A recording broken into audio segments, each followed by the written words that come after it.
500 ming pulga zor edik. Shu ro'za kunlar. Mana doktorga ana bolani olib borishini ham qo'lni qo'ydirib, qog'ozni berib yo'q. Uchib chiqib ketibmiz ekan. Qatdan biz chiqib uchib chiqib ketdik, uchib chiqib ketdik. Pul berishmadimi? Berma. Qog'ozga qo'ydirishib oldi. Qo'ldirdi mana qizimga. Mana bu eridan ajragan eri yo'q. Qo'lni qo'ydirdi. O'sha pulni bersa, bolani pulni chiqib qo'shib 1 millionga anetda doktorga yotib olasan, yotib kelasan, putyopka qilib bersa deb tursa, yo'q. Pul bermadimi? Bermadi, qog'ozlar turib. Pulni oldin qo'l qo'ydirib oldimi? Pulni mana ber deydi, qo'lni qo'ydirdi. Kim qo'l qo'ydirdi? Shu ijtimoiy xodimi qo'ydirdi. Ijtimoiy xodim. Ikki kelib qo'ydirdi bordi. Lekin hurmatli prezident, men Farg'ona viloyati Quva tumani Mustaqillik Munavvar ko'chasida yashayman.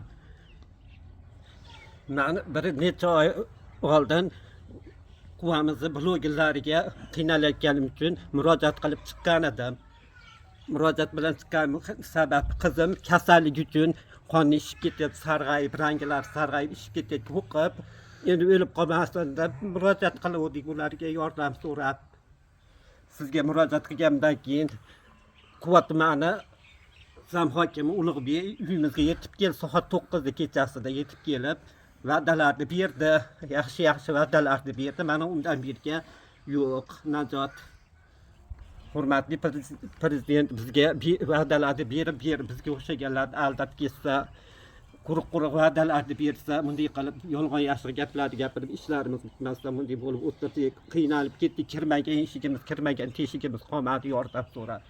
Sizdan yordam so'raymiz, hurmatli prezidentim, mana shularni ko'rib chiqsangiz, quruq va'dalarni berishib, ular va'davozlar va'dasidan chiqmayapti, yordam bering.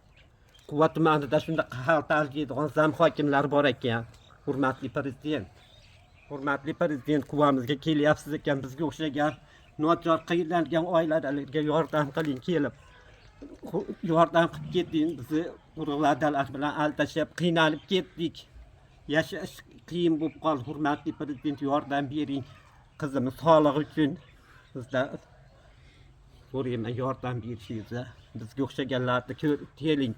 Uyimizga cho't keling, yaxshi yashayotgan bo'lsak, mayli zo'r bo'lsak bermasin. Hech narsa kerak emas. Hurmatli prezident, shuncha nimalarni qilyapsiz.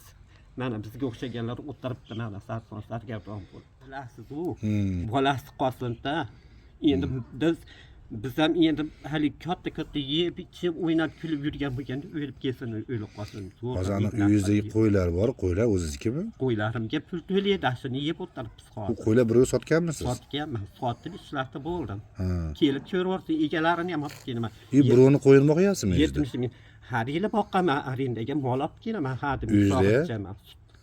U qo'ylar boqqaningizga qanchadan beradi? 70 mingdan beradi. 70 mingdan beradi. 70. Bitta qo'zi chag'i bizniki. Bitta qo'zi chag'i sizniki. Shunaqa qilib, assalomu alaykum, shunaqa tirikchilik qilyapsiz ekanda. Mol boqaman, yana. Hozir tog'a, biz bu video murojaatingizni uyushtirmadikmiz qilib, o'zingiz uyingizdan chiqqan narsani aytyapsiz. O'zimdan chiqib qiynalganimdan ko'ryapsiz, bormagan teshigimiz. Hozir biz sizga yolg'on yaxshi gaplar gapirtirmadikmi? Yo'q. Majburlamadingmi yo majburladingmi? Yo'q, majburlagansiz yo'q. O'zingiz chaqirib, o'zingiz murojaat qilyapsizmi? O'zim murojaat qilyapman. Ushbu videolarni internet tarmoq joylasak qarshi basmisiz? Qarshi basma, 100% qarshi basma.